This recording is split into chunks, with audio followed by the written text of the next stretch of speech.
What you know about me? I seen it all, heard it all. Oh, what you know about me?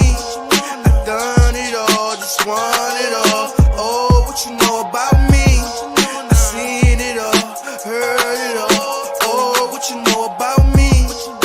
Oh, what you know about me? Oh, what you know about me?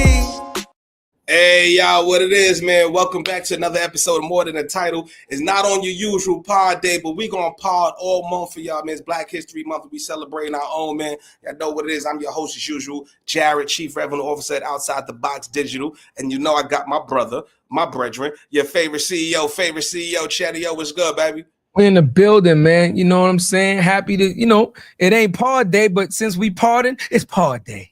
Any day we go, it's pod That's day, a fact. baby. Unofficial pod day, baby. Oh, we got a lot of excellence. There's not enough days for our excellence. That's a fact, man. It's a fact, man. So, ladies and gentlemen, we are back with one of your favorite, podcast shows, More Than a Title. And you know how we like to start the show off every episode, G&T.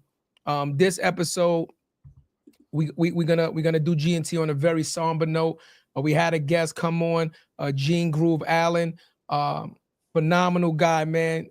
Came on, told this story, gave us the great house party stories, gave us some behind the scenes stories of how he got the record deals and things of that nature. Just all around cool guy, man. Checked on us, communicated with us after the show, became part of the family. We were in talks to do bigger and better things and collaborate on material together. And we just found out that unfortunately, he has passed away, I think, last week or a couple of days ago. So we are sending our sincerest condolences and our thoughts and our prayers out to the Allen family, right? Whether blood related or that was your brother because y'all grew up together. You know how we do in the hood, right? Anybody that you rock with for a long time, that's your brother or that's your cousin, right? So to his extended family, to his blood family, to his friends, to his loved ones, from the More Than a Title show, we're going to put up the little memorial that we prepared for him. We're going to just take a moment of silence, man, to honor this man's legacy. Friend, filmmaker, actor, musician, you understand? Loved one, brother, More Than a Title, Gene Groove Allen.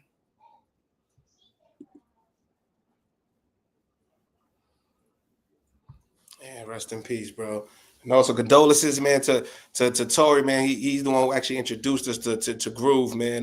Yes. He's gonna hit us up with the news, man, and make sure we stay abreast, man. Just thank you, Tory, for making that introduction so we can have the honor of calling him our brother. So shout out to y'all, man. We appreciate y'all. And with that shit, man, we gotta turn up the engine because the way Groove was an infectious dude, and we're gonna get this going. And we got a great episode lined up for y'all, like always, man. It's Black History Month. We're gonna do it More Than a Title, and we're gonna get his brother the proper introduction that he deserves, you dig? So let's get to it. Let's start the show. Yes, sir. So you know what it is, man. So it's another episode where we break down the stories behind the titles, the journeys behind the names, and the game behind your major brands, right? So today we got a heavy hitter. He's a brand strategy executive, industry disruptor, marketing innovators, left his mark across the entertainment, fashion, publishing, sports, and beyond. He's worked some of the biggest brands in the game like Nike, MasterCard, RGA, and built a platform that challenges how we think about branding, seeing it as a verb and not just a label. Through Brandarchy Reimagined, he's taking his expertise to another level as an educator, advisor, and a thought leader in marketing. So you guys have seen him in the conferences. You've seen his work around. You've seen him put in the work. And now he's on your favorite podcast today. So let's give it up for our brother, Mr. Gary J. Nix, y'all. There it is. Welcome to the show, beloved. Yeah. Thanks a lot, man. What it do, y'all? Yes, sir. sir. We're gonna some context, yo. So before we connected, I used to see Gary be everywhere. He be outside. Gary be outside, man, and we just seen each other in a lot of places. We got a lot of mutual friends. Black Week being one of them, man. We just had the opportunity to connect. Shout out to Miss Judy. Judy's on the live right now. Shout out to Miss Judy. Miss Judy. World Trade, and man, we vibed. I'm like, man, we got to get you on the show, man. Already been following each other, man, but we appreciate you coming on the show, man. It's a pleasure, bro. Yeah, no doubt, man. When we talked about getting it done, I was like, okay, you just let me know when, and we finally were able to get it on the calendar, and now we're here. So it's all good, man. Yes, sir. Yes, sir. So you know how we usually like to start, bro. We like to, give people the story behind, behind the title, get them to know you. So let's talk about some early influences, bro, and then we'll talk about how you got to the industry and stuff. Talk about, some early influences. Sure. So, I mean, really, the wild thing is it all started with music for me. You know what I'm saying? So, Mhm. born in Harlem, raised in the Bronx. I am, let's see, I am what 6 months younger than hip hop itself. So I grew up in it. I'm part of it. I am it. And just seeing the growth and seeing the spread and seeing how everything evolved is a lot of parallels between my life and the way hip hop has grown. So I did a lot of things my way. So a lot of ups and downs with that. But the professional career started in music when I had to figure out what I wanted to do. And I was like, okay, being a computer engineer is not what I thought it was. And I was like, nah, that's not Yeah. what it's what to do. That's So not it was hip like, hop. you know what I'm saying? So it was just like, so it was like, okay, I got to figure out something because otherwise my mom gonna kill me because I told her I was gonna be a computer engineer. This not gonna happen. So wildly enough, because I was doing work at the radio station on campus at Syracuse University, doing stuff with the video show. I always knew that I had this love for music, and I knew that I wanted to do something with it, but I wasn't really the performer type, even though I DJ'd. So that's how I found marketing, and that's what opened the door into finding out more about how people behave, uh, the way they behave when they purchase music, and how a lot of it is the same as when they purchase pots and pans and bedding. And that feels like a big jump, but when you break it down to human behavior and what the connective tissue is, then it starts making a lot more sense, and you start Absolutely. to understand why things work and why other things don't. But when did the dots connect? I, I was just before you get too deep, because I'm childish this way. Before you get too deep, cuz Gary, I gotta ask you because it's a major debate going on right now with Jim Jones and them about claiming the Bronx and being not claiming Harlem. You said you was born in Harlem, but you was raised in the Bronx. What you claiming? You claiming Harlem or you claiming the Bronx? We need to know So, right now, man. What you so, claiming? so here's the thing. I do claim the Bronx because my time in Harlem, I was born in a hospital in Harlem. As soon as I was taken home, I was taken to the BX. You know what I'm saying? But the thing is also, as Q-Tip once said, until people's uptown, you don't stop. That includes the Bronx and Harlem, you don't stop. That's a fact. Yeah. That's You know a what I'm fact. saying? So That's there a is fact. there is a certain brethren between Harlem and the Bronx. Sometimes it's fighting, but brothers fight all the time, and they get back up. You know what I'm saying? So it is what it is. Nah, we love Harlem and a lot and that the whole uptown reference, like a lot of the times when we say we from the borough, they're like, oh, you from uptown, and I let it go because I understand that that's what they're correlating to what kind of uptown is from people that's not really from there. Like, oh, you from uptown? I'm like, okay, I understand that you understand kind of in the area, so I can Yo, if say, you're a certain age, we all grew up wearing uptowns, right? nah, I never wore And we, uptown. and we, All right, you bugging. You never wore up. You bugging. Okay, so You never you wore tell one me, pair of uptowns. like I said, you tell me when you ever in all the years of that you can remember even seeing me. Have you ever seen me in a pair of uptowns? Ever? That would be a negative. But Gary, I met him at 20. At 17 in high school, he had a pair of whites. He had the white on whites. I'm telling you right now. Listen, I wore a pair of uptowns one time that wasn't mine, and I'll tell you the quick story. We was in I can't remember the park name, but it's a famous park up there where up there by Kennedy. It's a park where they play basketball up there, and I didn't have any basketball sneakers, and somebody gave me a pair of their uptowns to play in, right? And I wore them shits, and they tore my fucking feet apart. I don't get blisters. I got blisters. I said I will never wear these shits again. And I actually got given a pair of a special Uptowns friends and family pair that with like special design and all that. I had them in the closet for like 10 years and gave them to my neighbor because I knew even though they were like exclusive, I never was gonna wear them. So I actually gave them to my neighbor because I knew that he wears them and he would appreciate them more. So I don't wear Uptowns, not black, not white. You'll never see a picture with me with them shits on, nothing. I despise it. Let's tell them what he fucked up, guy. First of all, they for styling, not for fouling. Nigga went on the court with that. I don't know, nigga. But I'm just saying, we from the hood, bro. I'm just saying, we from the hood, bro. Like, I'm saying, unless you sheed, it's wild playing in uptowns, bro. It's nuts. No. I'm just saying, for me personally, I didn't have any sneakers, so it was either use the sneakers or don't play. It was only a pickup games, but they get competitive. You know what I'm saying? Like, of course. So that's all I'm saying. Like I wore them and it just was a bad experience. But I just think they look like orthopedic shoes. That's not my style. So you know what I'm saying? Like Listen, everybody entitled to their own thing, but like I said, Cuzzo, you ain't never even seen me even pick up a pair of Uptowns, like ever. So there's that. I'm just saying, like. And since you brought up hip hop too, man, I gotta ask you. I'm petty. Hip hop, Gary. You gotta tell us, man. Let's get into it before we get into the biz, man. What's your favorite hip hop moment you lived through? Oh man, that's hard because there's a big one that happened just right now, and even comparing what just happened. I mean, from the spring of 2024 up to the Super Bowl, that entire moment. You know what I'm saying? Even just thinking about that and comparing it to all the other things. One of the things I think about this whole Kendrick moment is one, his absolute love for hip hop. Like it's very clear. And then also there's a little bit of recency bias to it. But I think the biggest part also is the scale, right? If we think about all the battles, the scale has never been anything like this. And because of the scale, the reach of it has been huge. And because of what I know, what I feel about Kendrick, even though he is from Compton, he's still showing tribute to everything that started from 73. Like he lives through that, he lives as that.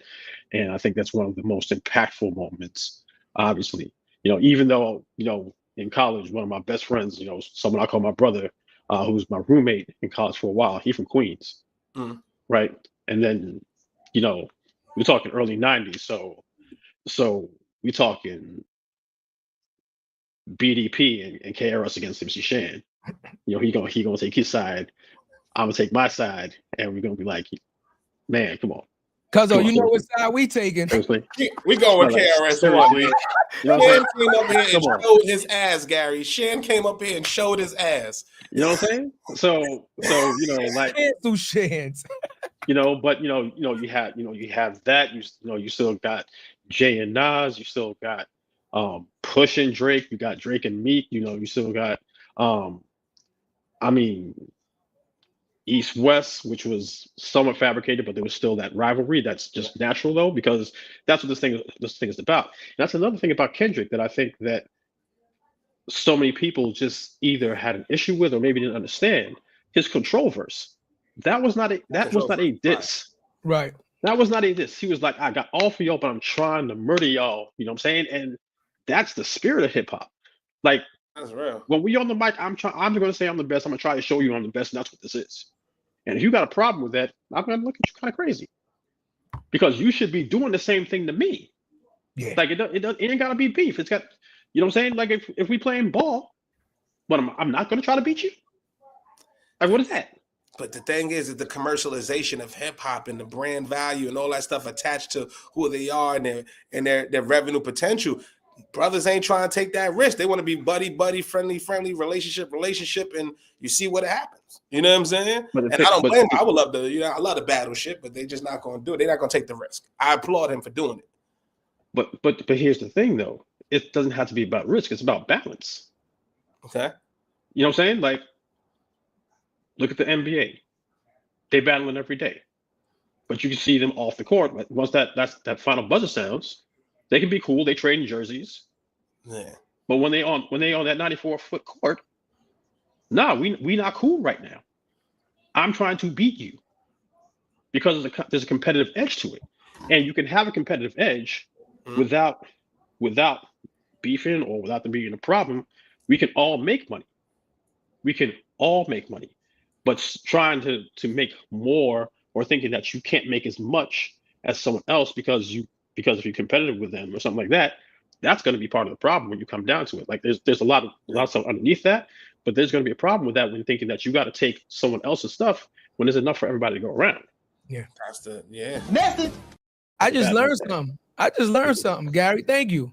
Mm-hmm. I didn't know the NBA court was 94 feet. I'm not a basketball guy, so I didn't, you know what I mean? I didn't know that. You just taught me. So like you just taught me. I appreciate it. Like one thing about us on this show, Gary, is like we'll tell you if we don't know some shit, we'll be like, "Word, you just taught me something." I didn't know the length of an NBA of a full size, I guess, professional basketball court was 94 feet. Yeah, I didn't know that. I mean, there's always room for all of us to learn at all times. You know what I'm saying? Yeah. So, I expect to learn from y'all, and I hope I can, drop some gems for y'all as well. Yeah, that was dope. Hell yeah. Now I understand why motherfuckers be winded. That's a lot of fucking again. Like I'm a football guy, so I understand the 100 yards. Yeah, I'm a football guy, so I understand the 100 yards, then the end zone 20 yards.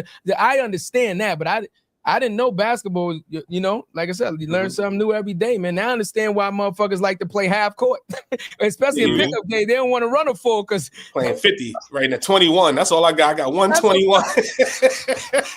These young boys is wild. That's a fact, especially at this age. God damn, boy. They ran us out of LA Fitness, Gary. They ran us out of LA Fitness. I'm like, yo, let's ball. Yeah, you remember that? I think you remember that. They ran us out.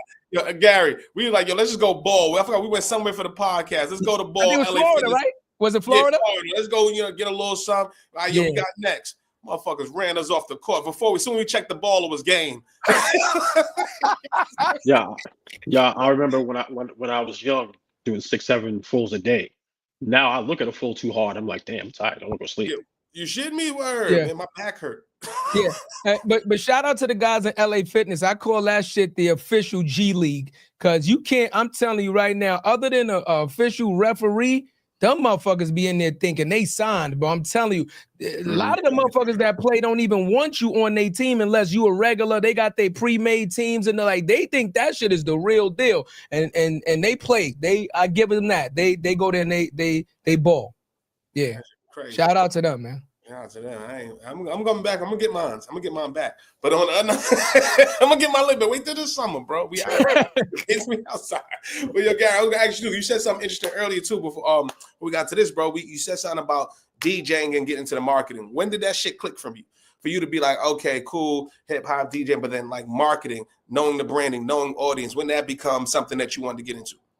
Yeah, so that happened for me in college. You know what I'm saying? It was just like, okay, my interest is in why people choose the songs that they choose, why they buy certain songs over other ones or certain albums over other ones. And I'm talking back in the days when we were buying tapes.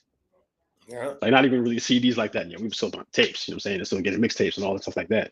And it was like, okay, so like what's behind that? What is it that makes a radio station say, okay, here's going to be the songs that we have on our playlist? Like what's all that stuff behind? Behind the scenes that I don't really understand. And that's how I found marketing. Right. Okay. And the way I learned marketing it was like a whole suite of things. There were 4 things. It was marketing, trying to figure out who it was that you're talking to, advertising, what you're going to say, promotion, actually going ahead and say it, and then public relations, which is creating a relationship with the people to make sure that everything's going smoothly and there's connectivity to it. So learning about all those things from the old school way of doing things before we had all the digital technology and digital ability that we have now gave me a good foundation on which to figure out why things work the way they did then and why things work the way that they do today and why there's still similarities even though the channels might be different. Makes sense. And what made you go into the brand side versus label side? Right, because if music's still in your blood, right, they got marketing departments at the labels and stuff like that. What made you want to go brand or agency side? Well, the first thing I did was because I was DJing and there was a record store in the Bronx that I used to shop at all the time. Okay. So my first job actually was at that record store called SOS DJ Specialty in Castle Hill, because when I was there so much. The first part, people thought I worked there. That's how much I was there. They would ask me questions when I was there because I was there so often. So the owner of the shop was like, yo, do you have anything lined up, when you come back home from school? And I was like, nah. He's like, you do now. So started there. I learned all the retail stuff, just helping record labels with promo, letting them know what was selling, what was not, why, directing the record pool there, doing a lot of feedback on singles and promo stuff, working with labels to get them to service the record pool. This is like, one of the big things I did was to get Motown Records to service the record pool because one of the old directors soured the relationship, so they didn't service us anymore. So this is when they were trying to do their big comeback with a bunch of artists in the mid-late 90s. And I was like, what do I need to do to get you to service our record pool again? Now, he didn't realize, because I had this like strategy mind, that I already know what he wants. He wants a certain song that was done by this group called Shades on Hot 97. I already knew that. But he was like, but he was just like, yo, you get that song on the radio for me? It's like, we're going to service you. And I know he said it like I wasn't going to be able, because he didn't think I was going to be able to do it. What he didn't know, I already work in a record store. Yeah. And I know that people are coming in trying to find this song. They just don't know the name of it. And the other thing is, I know that if people say the same thing with the radio can't tell them no. That's a fact. Especially since there was still Kiss FM, there was still BLS. Yeah. You know what I'm saying? So I got choices. I can go other places to listen to radio if I want. So all I did was like back in like the print shop days. Like this is way before Photoshop, before Photoshop, before Corel Draw, before all this stuff. Like print shop, made some black and white little flyers. Name of the song, name of the group, request line for the radio station. Dropped it off at my store, dropped it off at Beat Street, just dropped it off in a bunch of other stores around the city. Yeah. Within 3 weeks, song was regular rotation on Hot 97. And what was their reaction after that? What could it be? They saw his record pool. Service like, records. I was like, so you'll see it, right? He was like, well, yeah, I gotta keep my promises. Like, yo. But did they try to front? Because like if we talking marketing talk, there's no attribution, right? So it's dope that you came up with the flyer, but there's no way they can know that it came from you directly. Did they try to front like that or not? They just knew. I mean, they didn't try to front. I guess they figured that if I called, like probably if I didn't call, they might have tried to front. Makes sense. Yeah. But I hit them back. It was like, yo, it's on the radio. No, it's on the radio now. Because I told them I would do it. And sometimes we talk about how hard attribution is. It's not impossible. And there's also a little thing called common sense, right? So when we talk about marketing attribution, if we think about what the best and most effective form of marketing actually is, what is that? It's word of mouth. Yeah. Put in that's one of the 20 or whatever, yeah, and then that's the way you track it. Not even. That's a coupon code. Yeah. I'm talking about someone that you know, someone that you trust telling you, yo, this shit is dope, go and buy it. Yeah. And that's not in your CRM. That's no attribution for that. That's gonna get you the sales. Exactly. Right. But if you see people talking about it, you see all these people like really connecting with it and saying, okay, wait, it must be coming from somewhere. And we know word of mouth works. We can't say we know it works, we know it's the most effective form of marketing, but saying that because we can't measure it by itself, we just want to ignore it. Also, the way I dropped the stuff off in New York City in the 90s, that stuff got around. It's a lot. That stuff got around. You know what I'm saying? Like it was a different time back then. That's a fact. And that word gets around that, wait, who's just dropped these flyers off? Like, why are there flyers? Why are people calling the station? Hot 97 did not want to play that song. They didn't. They were forced to. So how did this happen? Well, maybe it is that 21, 22-year-old kid who said he could do it. Maybe it is. Let me give him the benefit of the doubt. Because he told me something was going to happen, and it did. Shout out to them for being real. Well, not only did it happen, it happened in a fairly quickly amount of time also, right? Which can lead up into say like, well, maybe he negotiated with them and talked with them and had a couple meetings, right? Now, had it happened 2-3 months later, they could be like, come on, well, you said that 3 months ago. But technically you did this in under 30 days. So that's something to be like, come on, it wasn't on the radio 2-3 weeks ago, like you just said, right? So common sense would say, it wasn't on the radio. I told you I would do it, and under a month it's on the radio. Yeah, you got to give me the benefit of the doubt on that one. Right. And the other thing is, and no disrespect to their team, they couldn't do it. Because if they could have, it already would have been. Right. No. Message. Time when stuff was like extra political on radio at the time. So that's why it was like, no, I'm not going to try to find the people over there. I said, no, I'm going to go straight to the people. Because I already know coming into that event that they're having, that people are coming into the store where I manage and asking for the song. So I'm going to say, like, this can't be the only store where they're asking for the song. It can't possibly be. So they must be asking for it elsewhere. It's being played in the clubs. It's being played on some of the mix shows, but it's not in regular rotation. Gotcha. So what's stopping it being from regular rotation? And how do we combat that? oh, well, if people say, I want to hear the song in regular rotation, they're going to have to say yes. Mm. So call them, call the request line, and make them play. Because if they tell you no, they messing up their business. See, I don't know if that will work. See, and it just goes to show you, Just putting boots on the ground. but it goes to show you like the changing of times and the tactics that you could Yeah. use. Like, let's say you tried to do that shit nowadays, you could have a computer do that shit. You could have a computer call that line and change the voice every fucking time and request the song. You know what I mean? Like, But there's still value in that too, though, bro. you know There's what I still mean? value. Like we subconsciously look at shit that's around us that we see in certain name brands that are out. You know what I mean? In our purview, bro, and it attaches with us, bro. Like that's still value. I remember we did that with the mixtape. We sold 5,000 out of the trunk, bro. I had that shit on the pizza shop. I had that shit in the movie theater. So I'm from Parkchester, bro. So when you say Castle Hill, I thought you were gonna say Lorraine's. Back in Lorraine's used to be next to the movie theater in Parkchester. Oh no, so I did shopping at Lorraine's for a long time because they ain't nothing on that block now, which is still wild to me. Yeah. Because I'm in Chester also, but there's nothing on that block now. But Nope. you know what I'm saying? Like one of the things that I think that we sometimes forget is that some of the old stuff that worked back then still works now. Okay. Because it's based in principles that will never stop working. Even the stuff that works now that we didn't have before, when it's done well, it works based off of the basic principles.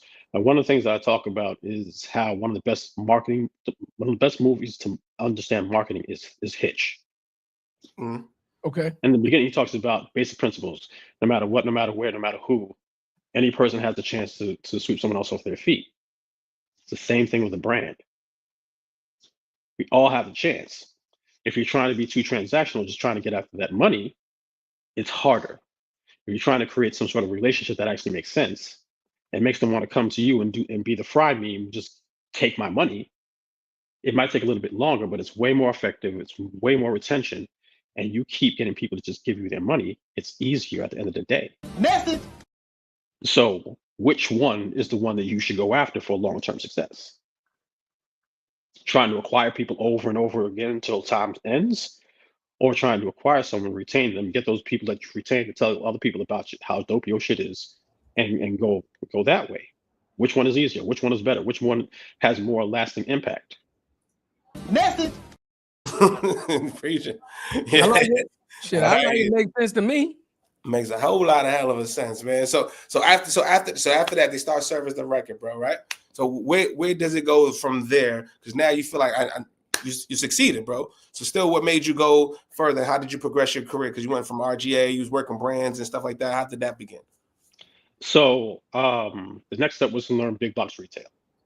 Because one of the things, especially for marketers, but I think there's an extension for everybody, but understanding what happens in retail or like in food service, you start understanding, if you pay attention, you start to understand people better. Okay. And that's the biggest tool that you can have as a marketer. Understanding people, understanding the behavior, understanding what makes them tick. Message. And there's a certain amount of responsibility that goes with that. So learning big box retail, working at Macy's, and seeing that some of the behaviors that were taking place in terms of how people made a decision on what brand they wanted to buy, which version of something they wanted to buy. And it's like, okay, so yeah, the thing that they're buying has something to do with it, but there has to be something else. There has to be some sort of connective tissue that actually says, I'm going to buy from them. I'm picking this over the similar one that's over there. So I'm starting to put those pieces together and say, okay, what is that? What is that? What is that? That's brand. And it's like, okay, wait. Okay, so it's brand. It's part, what you do. It's part who you are. It's all the things you stand for. What you talk about, how you connect or how you don't connect with people, like all those types of things. And I'm thinking back to how I was as a consumer, and saying, okay, wait, why do I buy Nike so much?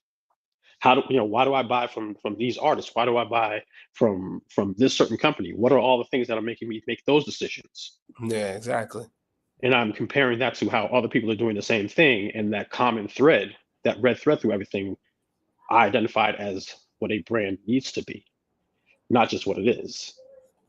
Message. we talk about brands, we talk about Nike as a brand, but it's a lot of time we're talking about the product.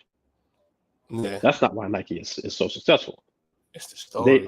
They understand brand. They understand even so. After working at Macy's, I worked with Nike for a little bit. I got a chance to work with Nike for a little bit too. Mm-hmm. And no matter what level, at least at that time, no matter what level you work with them, whether it's in Oregon, whether it's in retail, whether it's freelance, whatever it is, the first thing you're going to do is like, you're going to understand what this brand is. Mm. And how they talk about the athletes as like the spirit, the fire, the soul. They're not just these people that endorse their stuff. Like these are the elements that they are within our brand. It's like, okay, wait a minute, okay, wait, something different here. Yeah. And seeing how that translates to the stories they tell and the way they tell their stories. Yeah, most major brands like that. Amazon's the same way. If you go interview or you work at their job, there's principles you must memorize and all that stuff, like real talk. Right. Yeah. Now, brand, you embody it.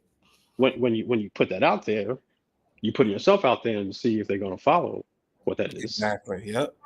But that's on you now. That's something you can control. Because you can't make someone buy something that you can't make someone buy something just off of your own energy. You can't do that. Yeah. So you have to give them something to connect with, something to stick to. Yeah, it's the relatability aspect to it, you know. McDonald was he's commenting on what you were saying a while back. I don't want to interrupt you, but we said we're heading back to the world of the word of mouth and direct brand connection matter more than ever. AI and data are making it harder to truly connect with audiences, forcing brands to be more intentional in finding their people. If the idea, product, or song is good, organic advocacy will win.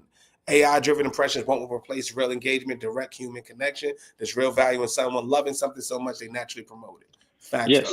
So I do want to make one statement to that because I understand where it's coming from for sure. Mm-hmm. It feels like we're heading back to a world we never left. Okay. That's the thing. There's a lot of companies out here that are saying that we can do this thing quicker for you. Here's a technology that's going to help you get everything done. If you do any sort of a deep dive into those companies, they don't really do much. They don't do much. They provide the technology for you, and they may give you some things where you can get some more data. But that's where you can start getting to the ideas of the lies that can be told through data. Okay. It's not just about the data alone. It's about the insights that you glean from that data that's going to make the data important. So as someone who worked on the agency side, we would send reports that had data, and sometimes the client would be like, okay, this looks great, but what does this mean? Exactly. Because a bunch of numbers on a sheet, whether they're big because it's supposed to be, or big or small because it's supposed to be small, is it good? Why is it good? I need you to give me more context on what this means and why it's good. Yeah. That's where the insights are. So while there's a bunch of places that try to tell you that, oh, organic doesn't work anymore, or you have like a bunch of algorithms that are trying to feed themselves instead of feeding the organic needs of the people, I can see why it feels harder for sure. Or there's more fragmentation, there's more ways of people doing things that at the surface level make things feel a lot harder, or in some cases be more harder to convince the powers that be that stuff is working. Because sometimes with all this technology that we have, it's like people get impatient, and we're kind of already impatient because there's some worry about failure that's going to take place. But we have to remember that these basic principles that are based on how people behave, those are going to stay true until people change.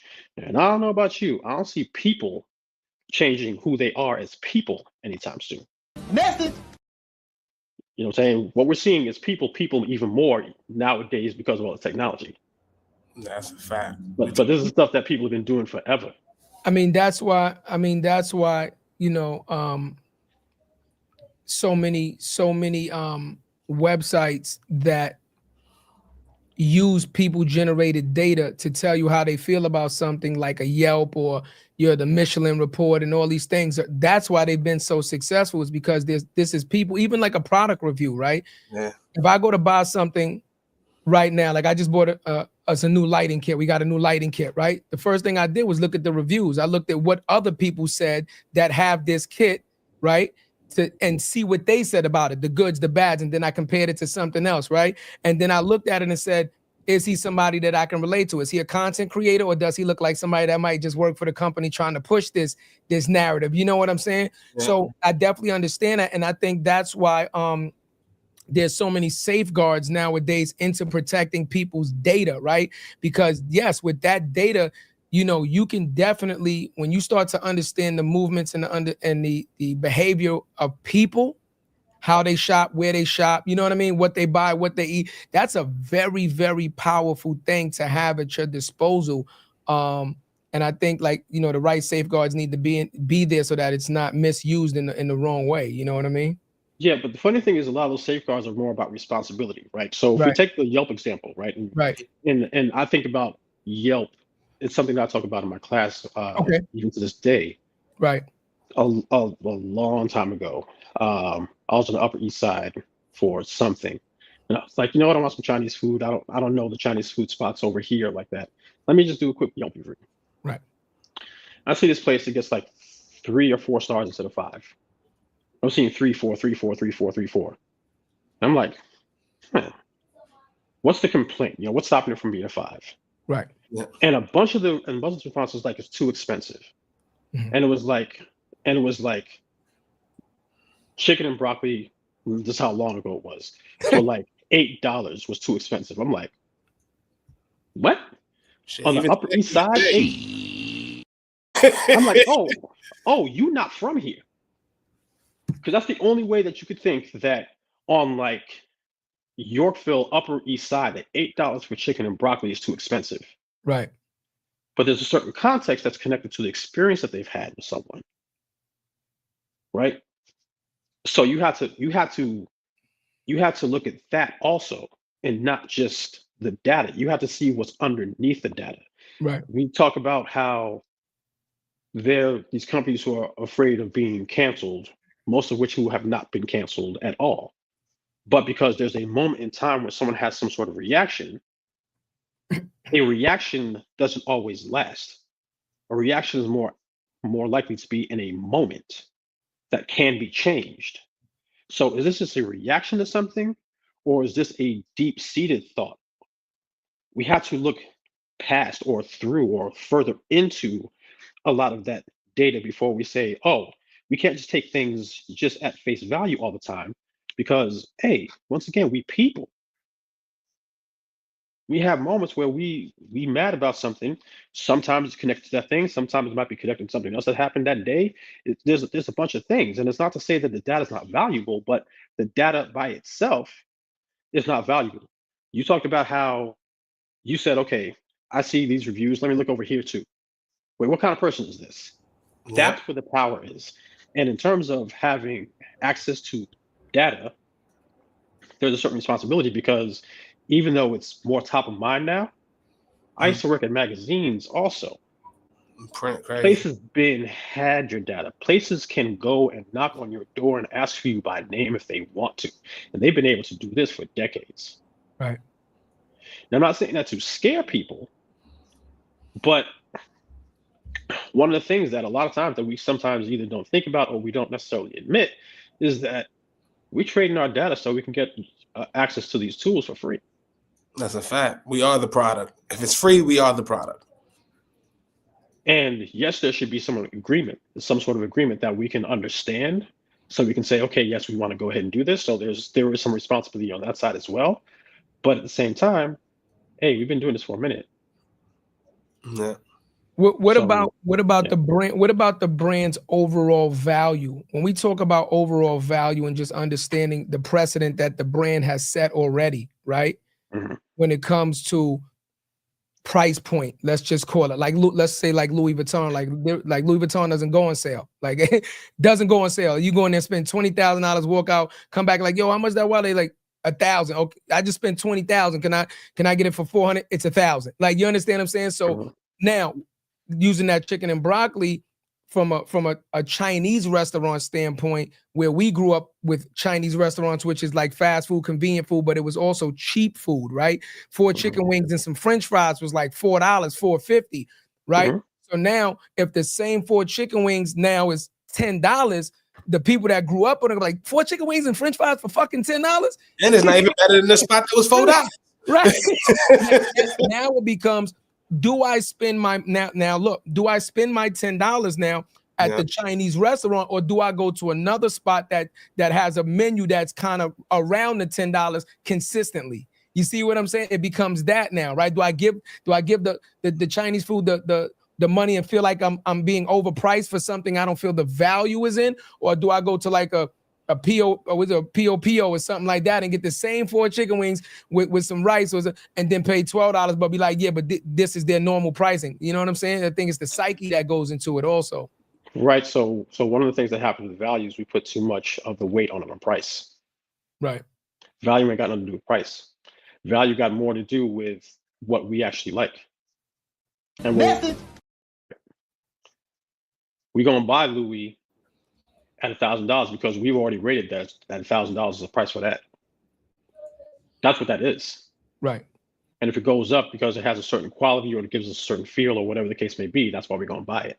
Right. It's the same thing with food, the same thing with everything that we buy. The value, the whole value part of it is like, if we can find it for less and we know it's still the same thing, we gonna do that if we can. Yeah. Like if you cut down on the price, we ain't gonna be mad. But at the same time, oh no, we know this what it is. We may try to get it for less, but we already know what it is for going in. You know what I'm saying? So it's like if the price goes up, we know it's stuff like inflation. We know, the price of everything has gone up for whatever reason. But if it's still at that level of we want it, that's what we're gonna get because we want this, we like this, we love this. We're gonna figure out a way to get it. And that's where the value is actually. What does it mean to us? What does it mean to me? That's where the big part of value actually comes into everything. Right. Because all those discount brands, like, okay, I'm gonna get that because I need that thing right now. But when I can get the thing that I actually want, I'm gonna go back to the thing I want. Yeah, I'm with that. I'm curious. I'm gonna ask you a question, bro. I'm curious, bro. What brand do you think right now is doing it right and why? I'm just curious. Like, if we're looking at brands, right? There's a lot of stuff, the DEI stuff, a lot of people pandering. We know like the Target stuff and all that. Like what brands do you see are actually really developing a valuable brand right now, community, all that stuff the right way? So you still got the ones that are doing it the right way, even though people talk about the failure of Nike. Yeah. First of all, that's relative. That's subjective, right? Yeah, their revenue numbers were down, so I can see there's a failure in that. But you still got people, they still go and buy Nike, right? You still got Apple. You still got kind of brands who are on the come up like Hoka and On Running that are on the come up right now, right? But I think that we have to remember that there was a point in like the 2010s where it was like, oh, brand loyalty is dead. It was like, what? And the premise of some of those arguments about that were because there's so much competition, people are not going to be as loyal to the brands that they bought from before. And I'm like, that has nothing to do with brand loyalty. That has to do with the fact that you're not doing the things that make people loyal to your brand. Message. Which comes back to branding as a verb. It's an action, it's an activity. It's something that you need to continue to do, right? Nike's back on the upswing because they went back to branding. Their failure was actually going into performance marketing. There you go, yeah. Because they got away from the thing that they did so well. They went away from it and they started to fail. Yeah, try to go digital, all that. Yep. Because the other thing is you can go digital, you can go and do things better in terms of getting people a product or getting access to product. But doesn't mean you have to stop the branding exercise, because that's the thing that actually connects people. That's the thing that gets people to want to give you their money. Yeah. And if you can, and part of the problem with the performance marketing is the fact that some of the access points just weren't there. So now if I can't continue to get people to want to buy, or even the people who want to buy to get my product, that's going to be a problem. but that's not necessarily a branding issue. That's a different issue. Yeah. But while Nike stock is down year to date, they still comparatively up on everybody. They have room to improve on these short-term failures that they did have. Yeah. But winning isn't for everyone got Nike back on people's maps. Yeah. The Super Bowl ad got Nike back on people's maps. They are literally going back to fixing their branding issues and some of the like the supply issues and all that other stuff. But Yeah. they're going back to a foundation of branding to get people to want to go ahead and buy their stuff. Because if you want to put a template out there for how they do things, they say based off of the thesis that if you have a body, you're an athlete. We're going to show you this spot with people wearing our stuff, whether it's one of their athletes, whether it's a regular everyday person, supercut, all the stuff, people wearing the stuff, boom, boom, boom, boom, boom. Whatever the tag is at the end, swoosh. They never say anything about a price. They don't even generally tell you where to get it because they're so ubiquitous and you're able to get them most places. Like, no, here's the thing. Go ahead and buy it. Okay. The Jordan ad. That unbanned ad is ridiculous. He said when he was like, it'd be no like Mike, people wouldn't be no international players, it wouldn't be these MVPs, it wouldn't be the They, fluke game, all that they shit. literally told you how all that stuff worked Exactly. in that ad. Yeah. Yeah. Yeah. And we know it worked. We got the history to say that it worked. There'll be a Jordan 40 coming out. When's the last time he played ball? Yeah. When he was 40, which was like 20. Bro. No, I definitely agree with it. I think that a lot of the conversations that we've been having lately with our guests is the fact that a lot of these brands need to get back to understanding who is your consumer, right? Who's your ICP? You know what I'm saying? What they want. How do they feel about your brand? How do they incorporate your brand into their everyday life, right? Because that's what makes them lifelong fans. That's what makes them continuously become a word of mouth, which is free advertisement and get the word out. You know what I mean? And their influence, like when we talk about like tracking and things of that nature, like how can you influence somebody that you don't even know how many people that one person has influenced to buy your product? You understand what I'm saying? So it goes back to the conversation that we had earlier about that I think a lot of the brands are falling short of that because of the simple fact that they feel like the brand is already established, right? They've sold a certain amount. They're like a household name, right? And they feel like they don't have to do that. And I think those brands are the ones that are actually going to struggle more to survive because they're not getting back in touch with their core audience. You know what I mean? Yeah, and it goes back to basic principles once again, because that's literally a basic principle of it. Right. And I think sometimes even the way that it's been historically taught, it's taught about everything except for the brand. It's like, oh, you create this thing and people are just gonna automatically gonna want it. And it's like that was more effective back when there were fewer products, fewer so-called brands, because the barrier to entry for a company to sell something was so much higher. Right. That barrier entry is way lower than Right. it was back in the day. So now the competitive market becoming even more competitive means you have to do even more in terms of branding and all the other stuff as well. Because one of the things that is super important to understand is that the word "and" is very powerful.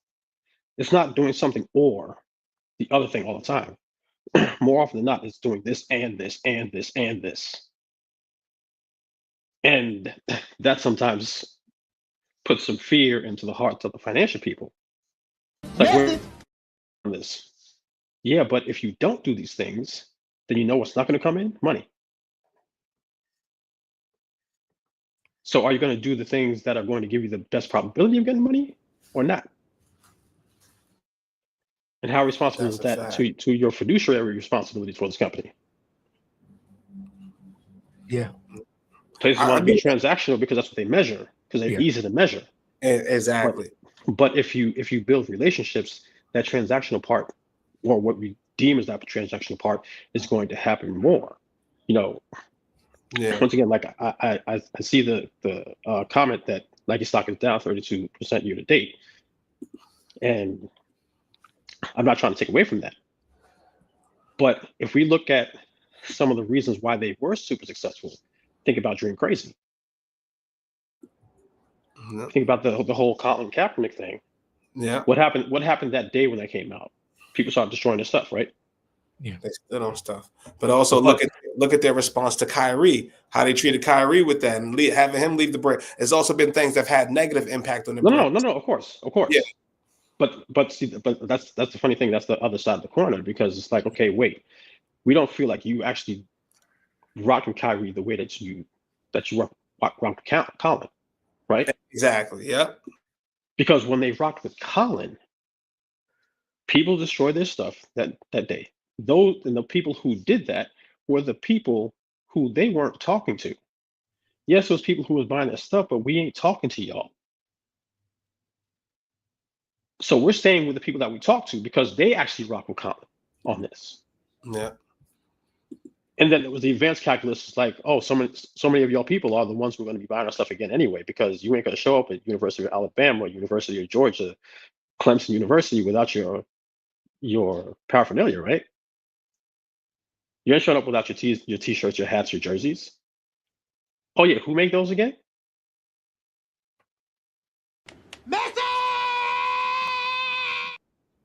Right? So the fact that they're down is in part because they got away from that. Yeah. But I want you to break it down, because we have a lot of listeners, bro, that are entrepreneurs and stuff like that as well, bro. And I would love for you to break down the difference between the branding and marketing in your sense, right? Because branding, you can't really put you can't attribute brand. You can't really put a value on brand. Brand is just something that is, right? Like you said, it's a verb, something that keeps going, right? You could put sentiment on how people are thinking about your brand, but you really can't value that, right? Versus the marketing, if you're doing digital, you can't do attribution. Like what is the core differences, and what should somebody be focusing on? If I'm a small entrepreneur, what's more important, my branding or my marketing? I'm going with branding. Your branding is always going to be more important because that's who you are. That's Yeah. who you claim to be. That's who that people are going to connect with or not. Your marketing, the success for your marketing is going to come from your branding. How strong your brand is. Yeah. Every time. I deal with people who's like, oh well, I don't have the time or I don't have the money to work on my branding yet. So what are people buying? Well, they're buying my brand. No, they're not. Because you don't have one yet. And if you don't have one, someone's gonna make one up for you. Message. So do you want to be a part of what your brand actually is or not? Because once you're able to do that, and I get the fear, like I get that it's hard. Part of the reason it's hard is because you can't guarantee that someone's going to buy from you ever. But your best chance is to make sure that you have a good brand strategy and you have good execution on your branding and marketing. That's your best chance. You mess up on either one of those things, then your chances go down significantly. But let's go deep into that, bro. So now we're talking brand strategy, right? I'm the solopreneur. I'm the small entrepreneur, 5 employees. I'm working on my brand strategy. You ain't got to give us all the source, but what are some things I should be honing in on? Understanding who you are, why you exist, why people are going to find you important, and finding those people who think that you're important, and actually creating relationships with them. That's where it starts. It starts with the basic principles. It starts with having something that has a purpose for people and being able to explain why your purpose is different from whoever your competitor is, because we all have competition. I don't care who you are, we all have competition. Whether it's indirect or direct, we all have competition. Message. Why you can do it better, why it's going to be better for the people that who you're going to be able to service. Because those are the people that you have to make sure that you take care of. And that's not to say that you can't take care of other people who may be like a level or two out from that, but you have to make sure that you're taking care of the people who are always going to ride with you. That's who you're trying to get. You're trying to get that community of people who want to ride with you no matter what. As long as you do right by them, they're going to do right by you. That's really the thing to get people. That's where the starting part is. That's the starting part for Nike. That's the starting part for Apple. That's the starting part for the Amazons. Even though they ain't a favorite right now, but that's the starting part for a lot of other people. There's something to be said about necessity, but at the same time, there's something to be said about understanding if people want to give you their money, you have to keep that relationship going because they will willingly give you their money. Message. Bro. Yeah.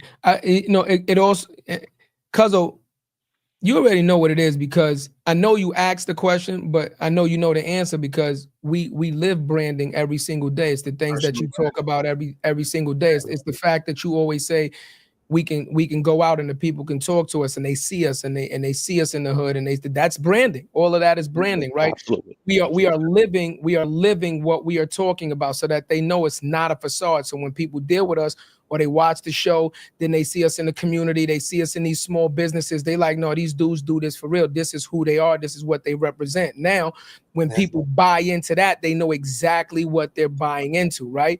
So yeah, right. Some some guests people will love, right? Some guests we might think, oh, we gotta, this high of a tier of a name of a guest, and look, the numbers might not reflect to people connecting to it, right? Because obviously there's always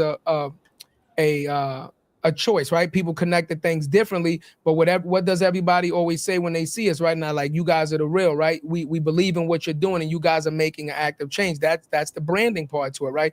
Absolutely. They believe in the brand of the more than the title brand, right? And we personify that and we live that and I know you asked the question, but we actually live that every single day. And you talk about that. Exactly. And that's part of the point. My plug is wilding. Let me fix my plug real quick. Yeah, yep. Yeah, that's Steve Nash, but that's real talk. That's the impact. But that's why we asked it, right? Because we know I want to hear from somebody that does it, that's worked with major brands. Absolutely. Impact over the metrics, right? This is what we preach all day, every day, Gary. We always say impact over metrics. Because once again, like you said, we might get 20,000 views on this video, right? We might get 10,000, 5,000, but guess what? It's more important for me when I'm going to get eggs. I'm with my kids. We going to school in the morning. Somebody stop me 7 o'clock in the morning and say, I love what you're doing, bro.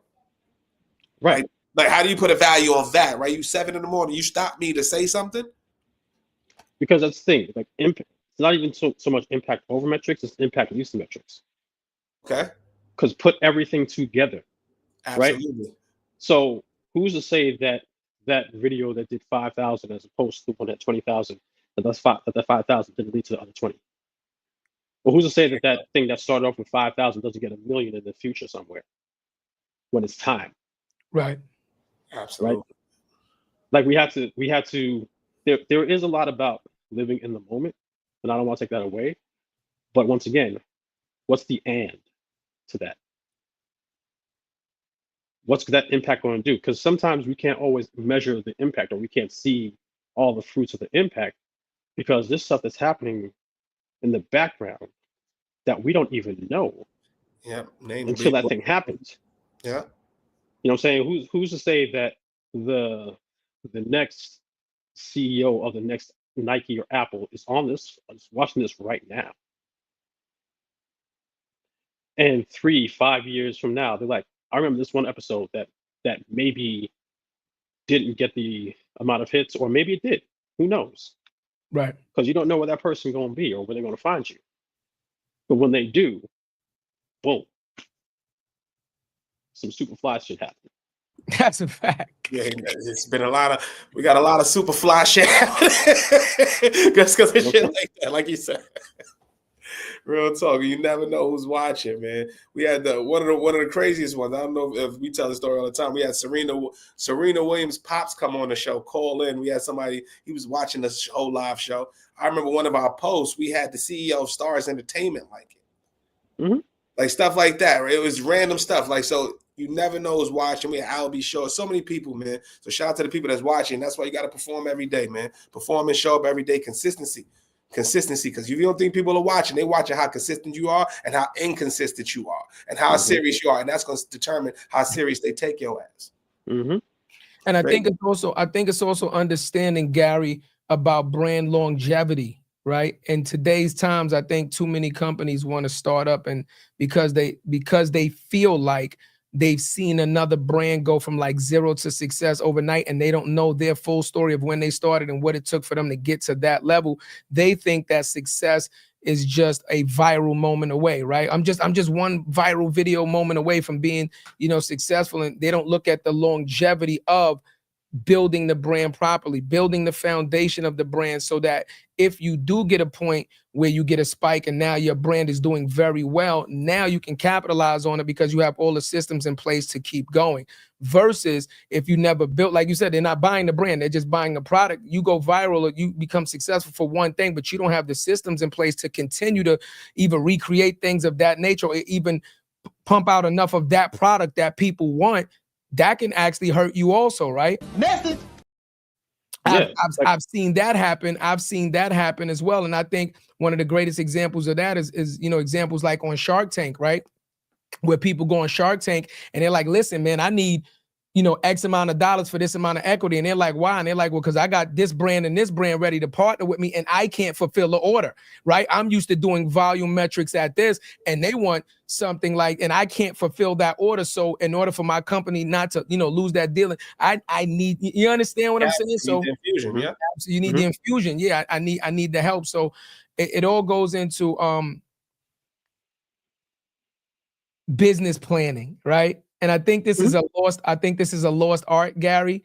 Back in the day, they were really big on business planning. Like when you went to the banks and things of that nature for a loan or some type of a credit card or line of credit, they wanted to see a business plan. Like when I went to business school, one of the first things they taught us was how to actually create a business plan, a business model. Show me what you think you want to happen. Show me, right? Show me where you think that you're gonna do this and do that, and what's your price point, what's your message. I think a lot of people that create these new businesses nowadays do not create a business plan. They don't even think about creating one. And like I said, they just look at other examples of people that you would consider, like you said, their competition, right? And they say, well, if he did it and he did it that way, I'll kind of follow the same formula and do it this way. And then when you're in the midst of things, you very quickly find out that you're going to hit a brick wall and you're not going to know why. Yeah, there's so many variables in what's going to happen, and planning as a strategist, planning is going to be one of the big things that's absolutely necessary. But I mean, I can remember, like professionally, in the 90s and the 2000s, some of the companies who, a lot of, especially like fashion companies, right? Yep.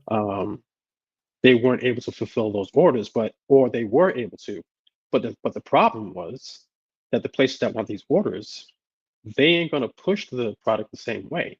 Right. So now you got a bunch of pieces in a big box retail store and they ain't selling. So now what? Yeah. Where are the returns going to come on that? There's so many variables, and that's part of the reason why planning is so important. Just really thinking about what's going to happen during a boom period, what's going to happen during a slow period. Because all businesses have boom periods and slow periods. Every single business does. But one thing that does help is literal history. I remember being in a conversation about why I think every company can be or has the potential to be a Nike, to be an Apple. And I talked about all the things that they did from their beginning to build a brand that people would run to. And the first question I got was, well, what if you don't have the budget to do that? And I'm like, I haven't mentioned budget at all. And it's not about budget not being important, but you're missing the point. Nike today is not Nike when they started. We all know about the fact that Apple was about to fail. They were about to be gone. Macintosh. You know what I'm saying? Yeah. We know these things. Yeah. But I don't know if it's we don't want to go into the whole story, or we want to like ignore things, or think that something just flipped. Nah, this stuff is hard work because there's no guarantees for success. There's a bunch of guarantees for failure, but there's no guarantees for success in any of this. So we had to do our best to make sure that we're doing all the best that we can and all the smart things that we can in order to have the best chance of being successful, and also deeming what success means for us in certain periods of time. Because success is always ultimately sales, but in the moment is not always into sales. Message. And see another another comment. Adidas Yeah, cut Nike's market share. Yes, yeah, they did. yeah, But who's still number one? yeah. Nike. And then also, let's go back to the thing. We can all win. Yeah. Yeah, Adidas winning like a motherfucker. They both winning. Let's just say that. any business, if we had an Adidas or Nike, any entrepreneur, business owner right now would take that in a heartbeat with that market share. We can do that. We want to be competitive. But what is success to us? Success is also going to be relative. It's going to be subjective. Right. Success is not always $1 trillion company, That's a fact. especially when you're starting out. Maybe you want to get to that, and that's fine, and you can plan for that, absolutely. But the chances of it happening in a year, extremely slim. Yeah. So setting goals that actually make sense is also another big part of success. Yeah. And understanding the steps to financial success. Getting people to consider you, getting people to want to buy from you, getting people to love you, because that's another thing. When we talk about people, we talk about sentiment and people talking about stuff. There was a graph I did a long time ago, and it was like a reverse bell curve. People talk about you when they don't like you, when they hate you, and when they love you. Mm. When they like you, not so much. Why? Because that's expectation. Mm. My expectation is to like you. So I'm not necessarily going to be as loud if I like you. I'm gonna be loud if I don't like you. I'm gonna be loud if I hate you. I'm gonna be loud if I love you. But if I like you, oh yeah, I mean, I'm gonna keep buying from you. You know what I'm saying? I might tell a person here, that's cool. Yeah, I like they cool. Yeah, now No? that you put it that way, that's real talk. That's a great way to put it, man.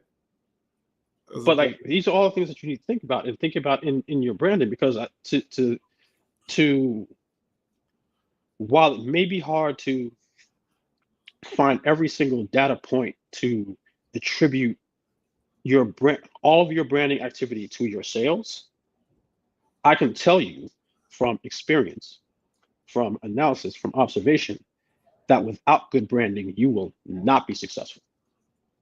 You gotta listen to him. You can learn something. Without good branding, you have no chance of being successful. I don't care who you are. I agree. And that's one of the things that we have to remember. If we're gonna frame things in a certain way, we have to frame them in that way. Because we cannot guarantee success. We got to work hard at success. It takes time. It takes work. It takes continuous work. Talk about it. But without it, you ain't getting successful. That's it. Yep. I want to ask you too, bro, because I'm curious. Because like you've worked with major brands, you worked with Nike, you worked with RJA, you worked with MasterCard. What made you leave that realm to start your own thing? What was that about that made you want to start your own? Well, one thing, part of the reason why I got out of agency life is the strategies that we had at the agencies. They were too forward. The people weren't buying the strategy work. So They time was like they weren't buying the strategies. Like it was kind of like templated, rinse and repeat type shit. They were like, it was like, okay, well, they weren't comfortable with actually like pushing the envelope. Exactly. Yep. At times, Yep. and sometimes that's hard. Sometimes, like I said, timing can be a thing. Sometimes if you are looking ahead to something, you're like, oh wait, that's the next thing. Some people are like, yeah, I don't know. That's not. I'm comfortable where I am. I don't want to go over there. I worked in the music industry when people started downloading music. I was in the music industry when that happened. The precursor to everything that we do now. Yeah. That was happening. And the record companies were like, nah, people, why are people going to want to do that? People are buying CDs, tapes, and records. Why are they going to stop doing that? Oh, because that's not what they're buying. What do you mean they're not buying? They're going to the record stores and buying those things. It's not what they're buying. They're buying the music. Yeah. And if they can get the music, which is the thing they want, in a Without- different way, that's easier. Maybe they might go ahead and do that. That's a fact.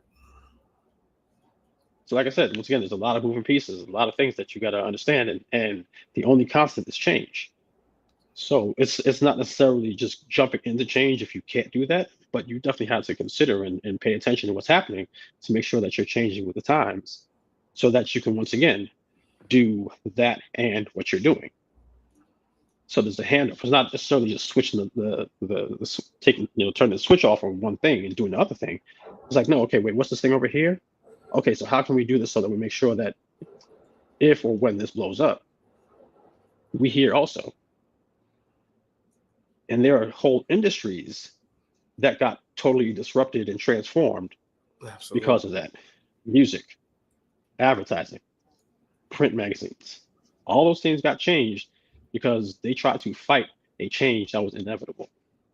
Yeah, streaming, all that. Yeah, even the video streaming, that was Blockbuster's downfall. Yeah. That was Blockbuster's main downfall, man, because they could have had a chance to buy Netflix and For 50 million, they said no. That's a fact. They could have had a chance to own Netflix and fucking be the king of this shit. And whoever was, their leadership didn't see the vision of that, and they paid the price with subsequently the company going out of business. But what happened with them, though, just to bring up the Blockbuster, Netflix had built up the digital infrastructure already up, and they tried to sell it to Blockbuster. Then what happened was Blockbuster was like, yo, we got 16,000 stores across the country, right? We got distribution. We don't need you. We are distribution, right? And then by the time they try to get their digital print up, they put the B team on against Netflix. So all that investment now, they put the B team in like, yo, just get something up online, didn't get the foundation, and then they abandoned the strategy completely when the new CEO came on and lost it all. Yep. It's similar to what happened in the music industry, and a lot of the stuff is the distribution game. The music industry owned distribution until digital distribution took place. Yeah. What they said, oh, we have this. We own this already. Yeah. We own this distribution shit. Like, what do you mean people are gonna not go come here? Oops. Oh, don't even bring up BlackBerry to me. They were at a conference because I was a huge BlackBerry person, and I think we all was at one point, man. They were at a conference, and that day they were talking about, I forgot the name of their tablet, which is supposed to go online. They said they had to tether it. I went on a 45-minute rant in front of the BlackBerry table as to how stupid that was.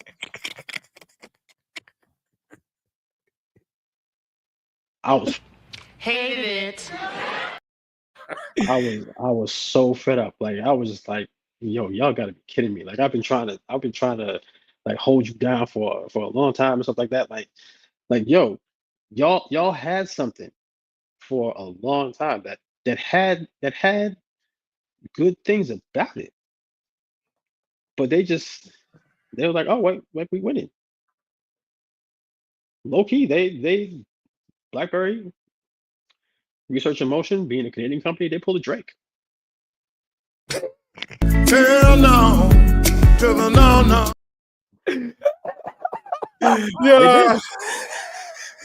I can't do it. Drake is still my guy. He got killed, but he's still that guy though. But once again, that was a perfect example of what is success, right? So you could say like Drake got killed, but he's the first artist to reach like 1 billion streams or something. Like he's still, if not number 2, the number 1 artist out. So is it a real loss for him? And I think it's really not. Like in personal opinion, in the moment, like Gary said, like the moment, yeah, okay, Drake, you lost this, but is it enough to really like kill his brand or really like slow him down? I think the only person that could do that is Drake. You know what I'm saying? Like, we'll still love his music. You can have a good product and not have a good brand, right? Low key, Drake did kill his brand with the lawsuits, but that's what I'm saying. But yeah, that's another show. Yeah, Nike is still a Nike sneaker. the lawsuits was nasty. I can't hold you. Nah, it's disgusting. It is. Now he got to win that. If he win it or something, now he gonna be a genius. I'm hoping he come back and fuck something up. But it's the same system that you used for you to get all this money that you're now crying about. Which makes him not a genius, because he will shoot himself his own foot. Yeah. Him winning will be more detriment to him than anything else. But that's what makes me think, like, it's gotta be, he gotta have something else in the chamber in order for him to pull that move. Because who's gonna do that? Who's gonna put themselves in a ringer like that? He's gotta have something about the labels. He gotta have them in a chokehold. Someone who was not ready. Ain't no artist got no label in the chokehold. Any company that can give you $400 million got at least 10 times that much, bare minimum. But I guess that Mas, we can talk about what does success look like, right? Drake's catalog right now, just his catalog alone, he's never got to do. He can never put out a new piece of music ever in life again, and he will never have to worry about anything ever in life again. Like, you understand what I'm saying? Like, but here's the funny thing, though. And to go to your point, what does success mean to you? Right. If he feels like he lost that battle, or he keeps fighting this one battle that he doesn't need to fight like this, to him, it's not success. Interestingly enough, or it may not be, because I'm not going to talk for him. Right. But the only thing that makes sense is that he's trying to find the success in the situation. When it comes down to it, in terms of life, he been good. Facts. But it's perception to us. He's a dude you could tell that wasn't a part of the culture, just wanted to be accepted. He don't care where aim. Like, he got $500 million. If motherfuckers say he whack, that trumps all of that. He don't care about that, right? Like, that's gonna haunt him. If he's somebody that who they say he is, that pens his shit out, gives hits to the other people, my legacy is my brand, right? Like, so at the end of the day, I don't care. I got more hits than Michael, but I can't walk outside without somebody screaming "not like us." Then what the fuck does it mean? What does that shit mean? You know what I mean? How do you recorrect that when nobody's been in a situation like that? Right. Like I said, that's a subject for an entire show. That could be like 3 shows worth of. That's real shit. That's branding, marketing. Like, what do you do? So what we said this on another part. We won't go into we did this, but we said what he should have done is actually make a Super Bowl ad before and after the Super Bowl performance to actually kind of steal the spotlight. What's $8 million spot for him? If you're a $400 million man, $16 million, you partner with a brand that's going to co-create some ad with you, and you act like you're actually seeing it. You're amping Kendrick up to do the joint, and then afterwards you're saying you're not impressed. What would have been best for him to say, well, shit, I just took this L. That was before the Super, yeah, for sure. But I mean, it's hard, but you grow up in the hood, sometimes you take an L. You got to just, like, okay, is what it is. Live to fight another day. Move on. See, but I'm not like that. You beat I've never got my ass beat, but if you beat my ass, you still that. You cheeks. I'm outside the bar. You know what I'm saying? Chad, you know that. Nigga, you ass. I feel what you're saying. I don't care if you beat me up, nigga. Fuck you. I feel what you're saying. Woo! Shit. I do want to point out something really That's where we from, that you know you from Castle Hill, God. Come on. But here's something really important that you said, though. I never got my ass beat like that. Jump. Never. No one-on-one. I got jumped. Like that.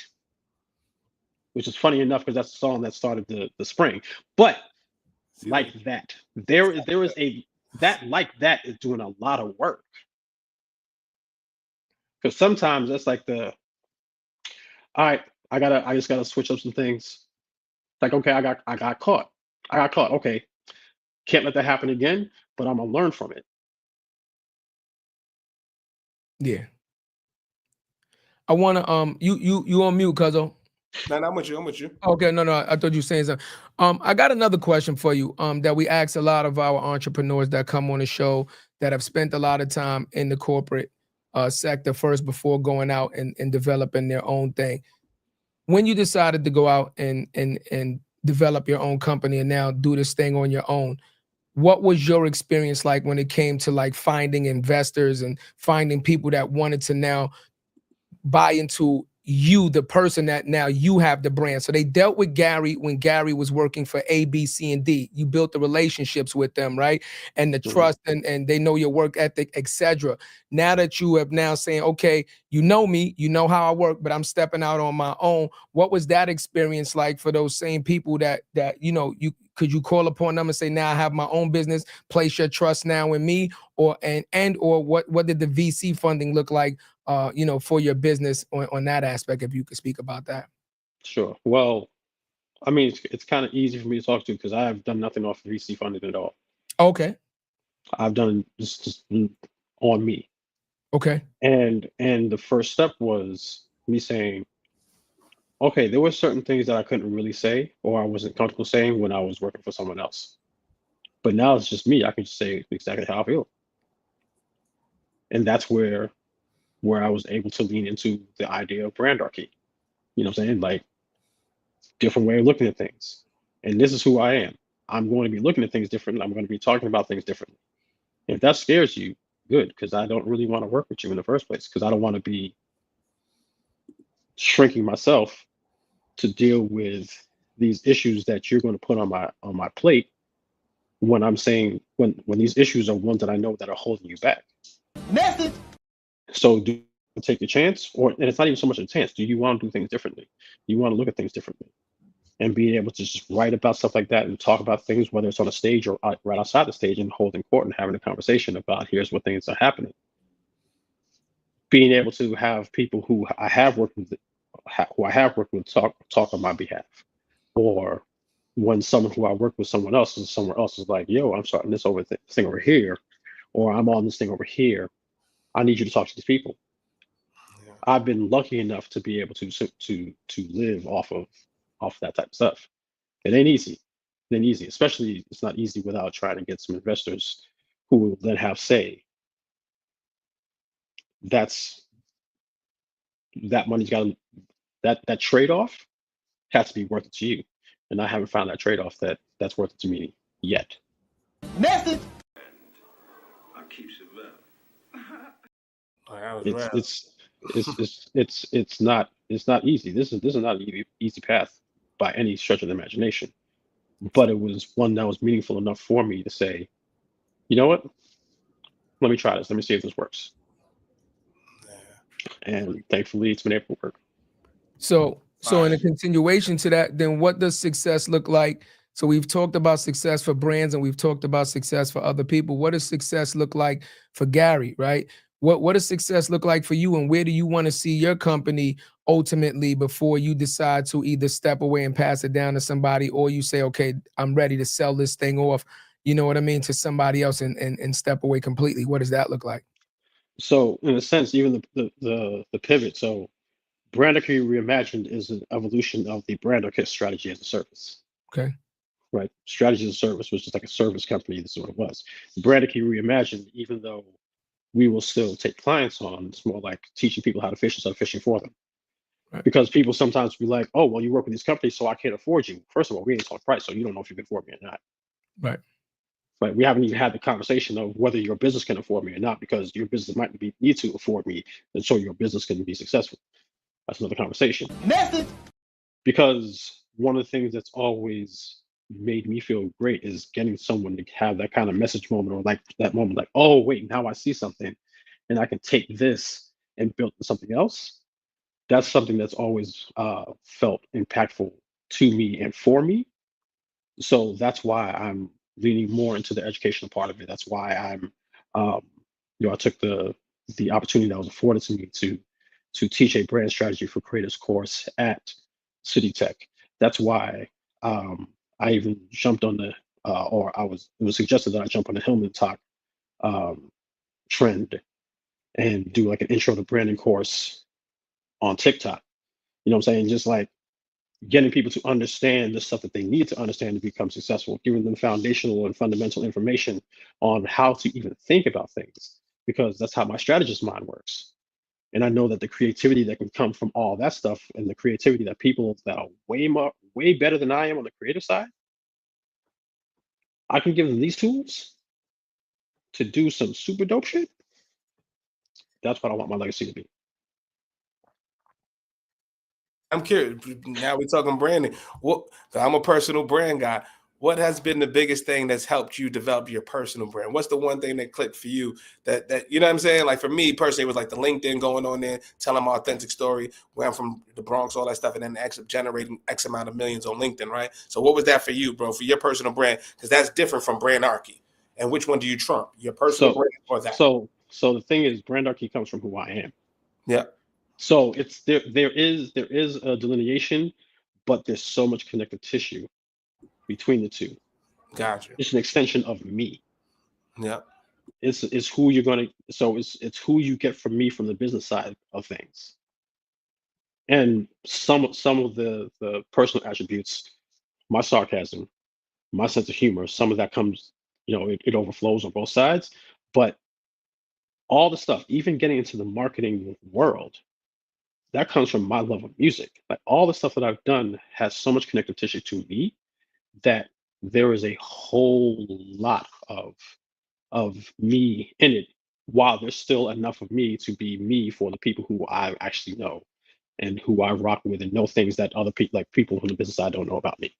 Because I definitely believe in that separation, that sort of separation between church and state. Like, no, there needs to be separation. You can't be who your you brand brand is all the time. exactly. But if there's connective tissue between the two, In then a it way, makes more sense for you as a person in a lot of ways. makes sense. And we bro just asked Gary, would you consider your beard part of your brand?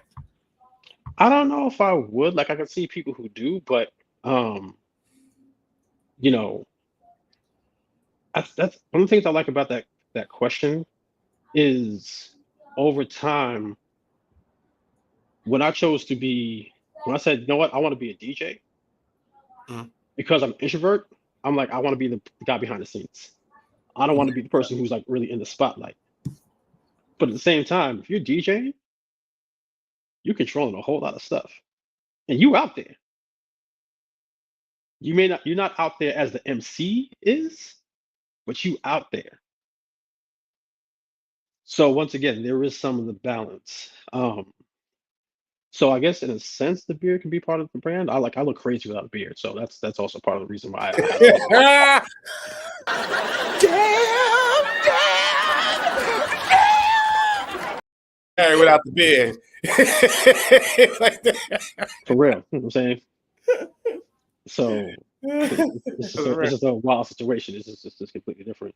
Um, but sometimes, like, just to mess with people, I think about just like dyeing black. Like, I'm not ashamed of the gray, but I just, like, sometimes I just have this mindset just to mess people up. People like, wait, what? But Nah, don't go that's Beijing on them, God. Don't go. This is wisdom. yeah, that's too far for a joke, because it's really just for the laugh for me. For it, it's like, Yeah. nah, it's not anything that serious. But It'd be a joke till you start dripping. It'd be a summer day and follow the drip. House party. Now, I think this was like a master class, cuzzo. For It's a real. mess. Like Branding this for was sure. definitely I want to thank you, Gary, for just coming on, man. You dropped so many gems, man. Like I said, I learned a lot from this episode. You understand what I'm saying? And I know we have a very large entrepreneurial following, and a lot of people are going to look at this episode and take away a lot of gems and things of that nature. And I know that they're going to want to reach out to you. So how would a person that wants to get in contact with you, learn more about your company and things of that nature, what would be the best place to do that at? yeah, I mean, the easiest way to connect on LinkedIn, just search my name with my middle initial. I should come up. Um, if you look at the Brandarchist on TikTok, you might be able to connect with me there as well. Um, those are probably the two easiest places right now. Or if you happen to be at a conference, especially one in New York, and you see a crowd of when someone talking kind of almost crazy, almost reckless, that might be me. Nah, he be out. Because I will talk about things that I either agree with a lot, or if I disagree with something vehemently, there's gonna be a rant session. And I've had a few at conferences. I've had a few rant sessions at conferences. I mean, shoot, the last time we were in Brooklyn, that Drake Kendrick conversation came up, and it was just like, oh, Yeah. okay, now we hold the court again.